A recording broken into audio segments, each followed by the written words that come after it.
자, 한번 볼게요. 1998년부터 최근까지 각 정권별 아파트, 서울의 아파트 가격이에요. 자, 한번 보세요. 요 파란색은 파란색, 빨간색은 빨간색입니다. 네. 저는 빨간색도 파란색도 아닙니다. 저는 무슨 색? 저는 금토림, 금색.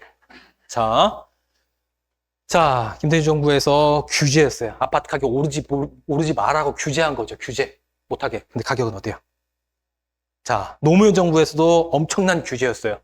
가격은 어때요? 그쵸?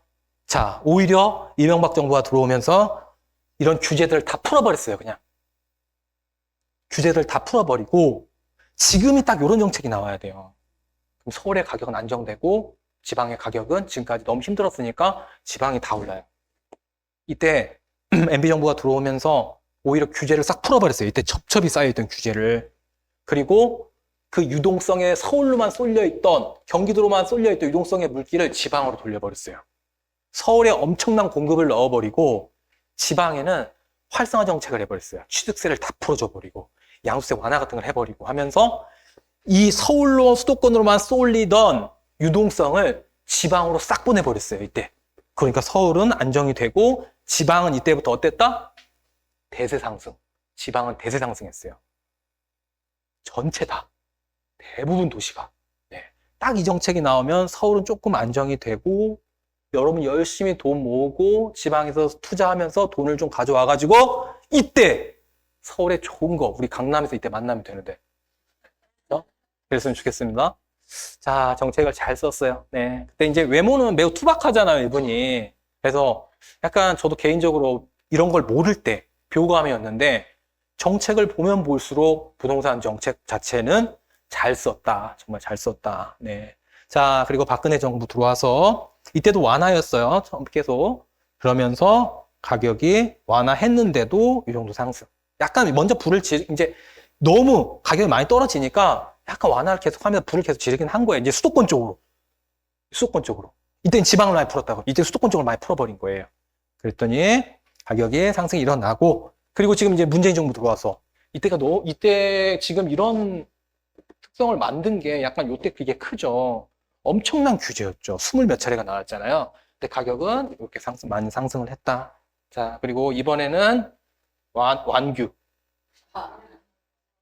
완화하는 척 했는데 완화는 못한 건지 안 한 건지 못하기도 하고 안 하기도 하고 그래서 이런 모습이더라 지금 이제. 네. 그러면 여러분 느끼는 거 보여요. 그래서 부동산 규제하고 완화하고 이런 게 별 큰 영향이 없네. 오히려 반대로 움직이네. 그럼 뭐 다른 더 중요한 요소 조건이 있는 걸까? 아파트 가격과 상승을 계속 중장기적으로 이끄는 이런 의문점 들지 않으세요? 나만 드나? 이런 의문점이? 그건 아니죠? 네. 계속 살펴볼게요.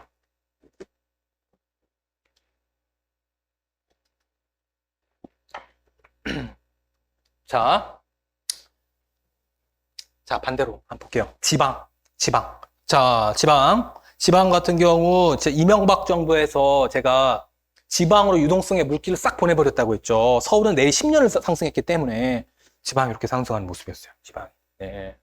이런 정책이 한번 나와주면, 그래, 서울은 떨어지기까지 하면 조금 위험하니까 약간 좀 행보하고 그랬으면 좋겠지만, 아마 완화가 나온다 하더라도 26년, 27년의 공급 부족은 너무도 심각합니다. 너무도 정말. 네, 쉽게 할 수가 없을 것 같아요. 네.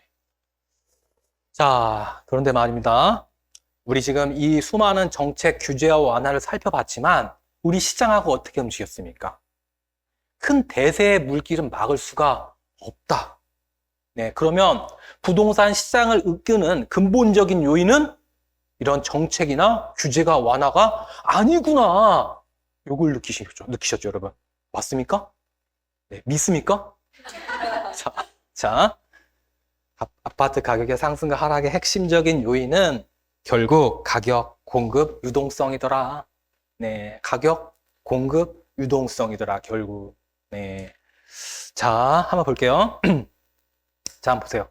우리 지지난 정부에서 이렇게 많은 대책이 나왔죠, 이렇게. 이번 정부에서도 막 규제 많이 하고 있잖아요. 가격이 많이 오르니까.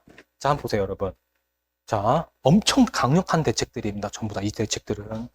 자, 그런데 어때요? 대책이 나왔어. 한 3달 정도 이렇게 많이 오르다 움찔하죠. 약간 횡보하는 거 있어요. 지금 잘 안 보이시겠지만. 그럼 이때 기회였어요? 위기였어요? 오히려. 네. 그러면 금토리님 가격 공급 유동성으로 봐서 향후 장기간 상승 예상이 안 되면 어떡해요? 그거를 알아야지. 그러니까 우리가. 그거를. 네. 하지만 이때도 예상이 됐었다. 왜? 공급과 유동성으로 봐서 특히 유동성. 서울과 같은 도시가 규모가 크면 클수록 뭐다? 유동성의 영향을 많이 받는다. 아주. 네. 자, 그래서 파리 대책 잠깐의 이 횡보하는 이 구간 딱 3달이었어요. 매우 큰 기회였다. 네. 저도 이때 하나 매수했습니다. 이때. 네. 자, 그리고 이렇게 또 오르니까 정부에 다급하죠. 그래서 또 9.13 대책이라는 엄청난 대책을 때렸어요. 그럼 이때 지금 한 10개월 정도 횡보했어요. 이때 기회였어요? 위기였어요? 매우 기회였죠.